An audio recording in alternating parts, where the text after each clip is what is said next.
It goes without saying that F&B is among the worst hit sectors, and even when businesses were able to pivot quickly, having learned from last year's circuit breaker, business is not as brisk. Well, that's for sure. Our colleague Anjali Raghuraman spoke to several restaurant owners. She joins us now to share more. So Anjali, according to the business owners whom you spoke to, how different is it for them to pivot their business this time around, given that, they've been through this before?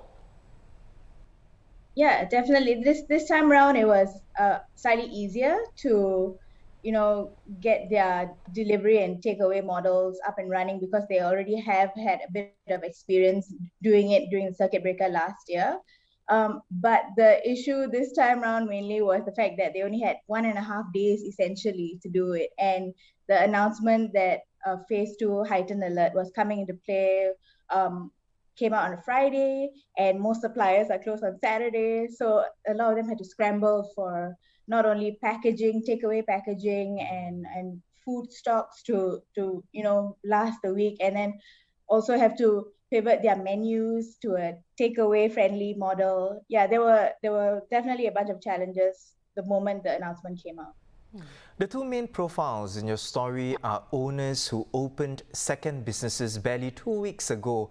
Anjali, did they say why they decided to start new ventures, especially in these volatile times?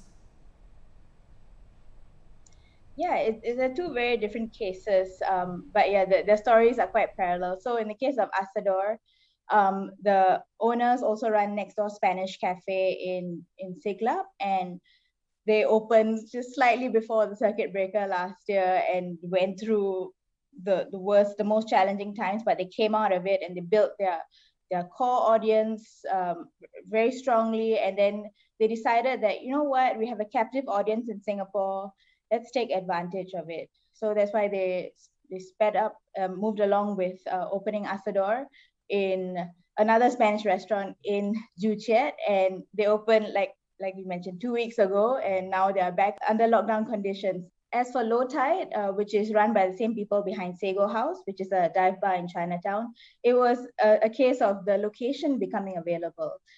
Low Tide is located at the corner of Club Street, in where this French restaurant Beaujolais used to be. They just wanted to again sort of take advantage of the situation, but also build on their brand and expand to a whole new audience in the Club Street area. But then again, the pandemic came in. I mean, not the pandemic restrictions came in, and 2 weeks in, they barely had time to get their name out, but already they're facing massive challenges trying to get the people not only on board with what they're doing for takeaway and delivery, but also just getting the name out. Right. Well, maybe a bit of a silver lining of sorts, because, under the job support scheme, F&B businesses, they get increased wage subsidies of 50%. But aside from that, and of course, in short of a lifting of restrictions, what actions are these businesses calling for? Okay, so the main issue a lot of them have is their fixed costs. So stuff like rental, especially. Rental is a huge burden on a lot of these restaurants. And so a lot of them are hoping for rental reliefs, because on top of that, they have to look after overheads, they have to look after labor, they have to look after utilities, because the restaurants are still open and running and they cost money to keep open. But, if they could get help besides the JSS support, which is, like you mentioned, 50%, the rental reliefs and understanding from landlords is what a lot of them are seeking at the moment.